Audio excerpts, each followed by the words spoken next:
With the month of March being 1 day away, by the time you are most likely watching this, we are in the same month that regular season baseball will be played. But there's still a few things the Yankees haven't ironed out. What's going on, guys? The king of 161st Street. I'm back in another video, and I've talked about who's going to play third base. Oswald Peraza has had a pretty good spring so far. Oswaldo Cabrera is getting playing time, and DJ LeMahieu most likely will get the bulk of March to prove that he still belongs. But outside of that, there are still different questions that this Yankees team needs to answer. Some questions are just arising as early as today, with Luis Gil being shut down after a bullpen session due to a shoulder problem. He's getting an MRI, but I'll do a real video about that once there's more information. Good thing we still have Marcus Stroman. But the real question that has really bewildered the Yankees ever since last year even is who will lead off in 2025. In 2024, they answered that question late with Gleyber Torres. Gleyber Torres ended up being a really good option for that span, but Gleyber Torres is no longer in pinstripe. So who will take over that leadoff spot? And I've got 6 names that are in contention right now. And I'm going to start off with the options I definitely do not want to see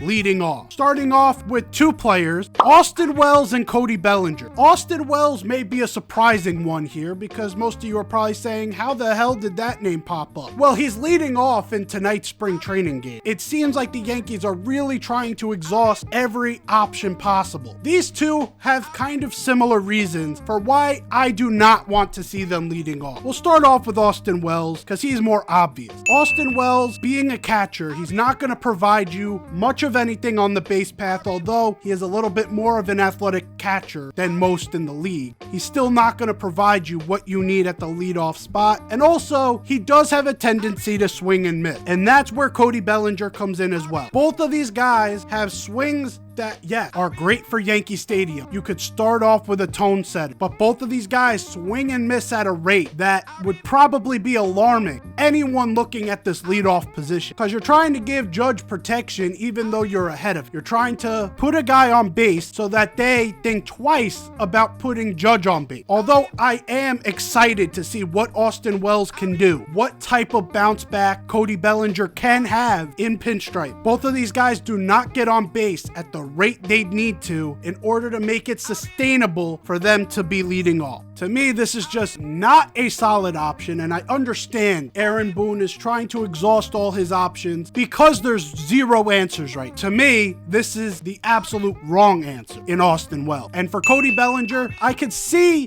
where some people are going to push back on this narrative because Cody Bellinger does have the speed. He does have athleticism that would be really well served in that top of the order. Some power that can set a tone in any game in the regular season. But again, that swing is very loopy. He'll come down and up. That's not the type of swing that is conducive for a leadoff spot. It can work. Kyle Schwarber is in Philly. He doesn't have a conventional swing that you would expect from a leadoff hitter, but he gets on base at a very high clip. I'm just concerned about the amount of times Cody Bellinger is willing to take his walk here in pinstripe. The third guy that I don't want to see get the leadoff spot at all, Anthony Volpe. The Yankees have wanted Anthony Volpe to turn into a leadoff hitter for the past 2 years. Now going into year 3, he had a long stretch at the leadoff spot in year 2. And that was his worst stretch of baseball that he has played really since he's come up from the minors. I can see a world where Aaron Boone looks at Volpe and says, I want to give you one more chance because you're the perfect prototype to put in that leadoff spot. My problem is for this team to go where they want to go,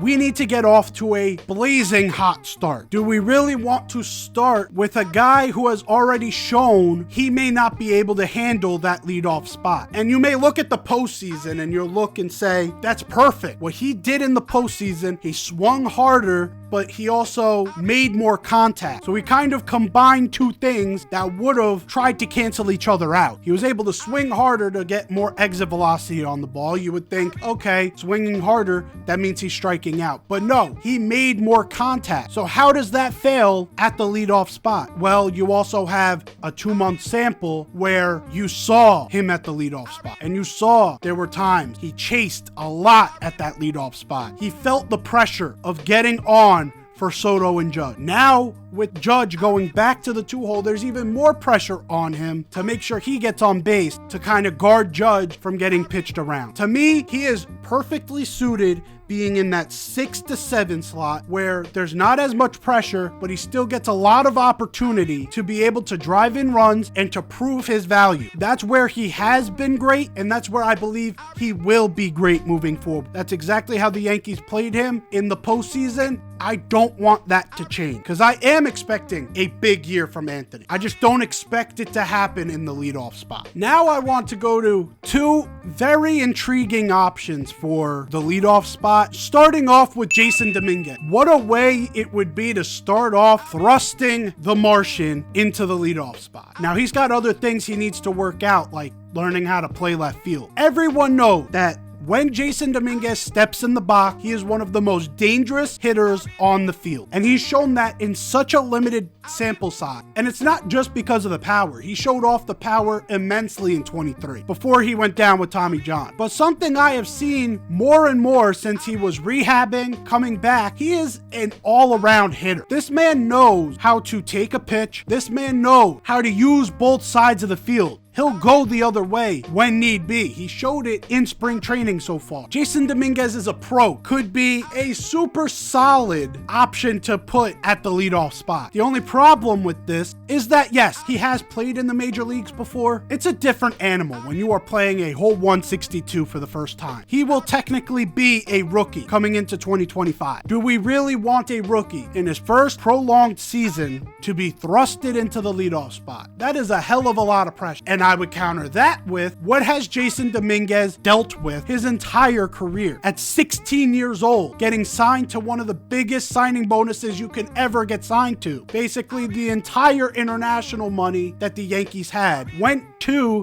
Jason Dominguez. And you know why? It's because scouts were comparing him to Mike Trout, Mickey Mantle, and Bo Jackson. 3 anomalies in Major League Baseball. That's a lot of pressure. And he went through the minors, and at times he went through slumps, and people were saying he's a disappointment. 5 years into his professional career, he has done nothing but succeed at every single level. He came up in 2023, and his first at bat, it was against Justin fucking Verlander.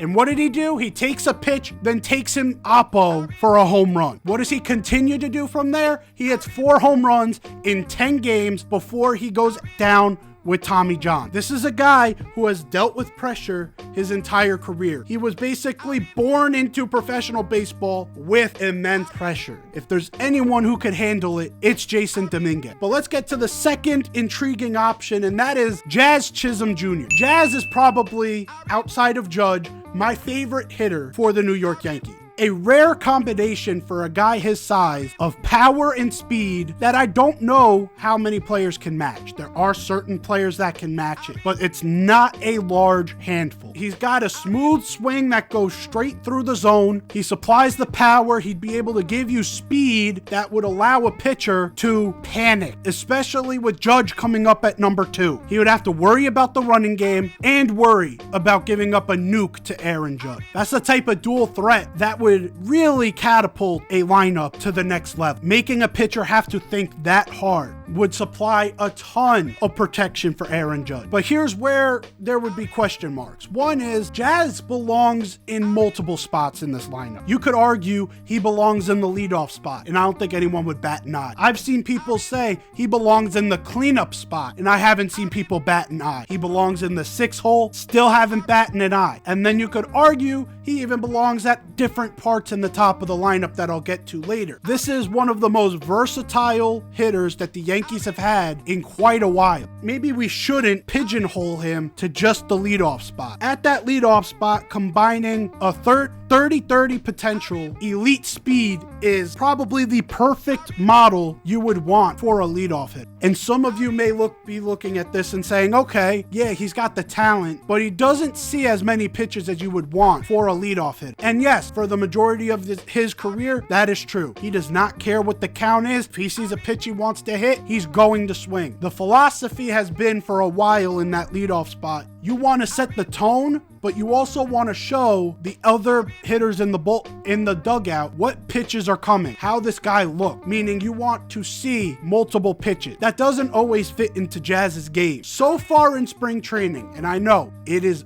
really early and this could change a lot, Jazz in his plate appearances, which is 11, he has averaged 4.4 pitches seen per at bat. I would take that in the leadoff spot any day of the week. If you are on average seeing 4.5 pitches, that's enough pitches for the dugout to see what this guy got. And I also love the combination seeing on average 4.4, but not being afraid in any moment to pounce on a pitcher, because that's something the Yankees have lacked in certain years, is we take first pitch all the time. And I hear it from my dad a lot. That could be the best pitch you see all day. Swing if you see it and it's in your spot. I love that Jazz is not afraid to do that, but also can give you at bats where he's seeing 7, 8 pitches because he still has command of a strike zone. To me, Jazz would be the guy that I choose as the leadoff hit, because I know Aaron Boone wants to keep the lineup in a certain way. There is one guy in this Yankees lineup is known for getting on base at a ridiculously high clip. He is known for having a batting average that can rival almost anyone in baseball and can also hit the cover off the ball. Arguably the best option for the Yankees at the leadoff spot is Aaron Judge. And I know Aaron Boone wants to keep Judge at 2, and I understand the philosophy. You want a guy on base in order for Judge to hit a ball out, and now you get 2 runs instead of 1. I get it, but who gets on base more than Judge on the Yankees right now? Nobody. Who has a better batting average than Judge on the Yankees? Nobody. Aaron Judge is the pinnacle hitter, and especially with the league shifting away from prototypical leadoff hitter, you don't see as many Ichiro Suzuki's as you saw back in the day. Later on in this year, we're going to see that for the first time in a while with Chandler Simpson in Tampa Bay. But that type of prototypical leadoff hitter is getting phased out of the league, which is why Anthony Volpe was working on swinging harder, because you don't always want a guy who's contact oriented all day, every day. That's why Luis Arraez, although you see the glamorous batting average of 320, he still gets a 1 WAR, because unless Luis Arraez is hitting 340, 350, he is not that valuable as a hitter. Aaron Judge is one of the most valuable hitters in Major League Baseball. And who gets the most at-bats per game? It's the leadoff hitter. Why not give your best player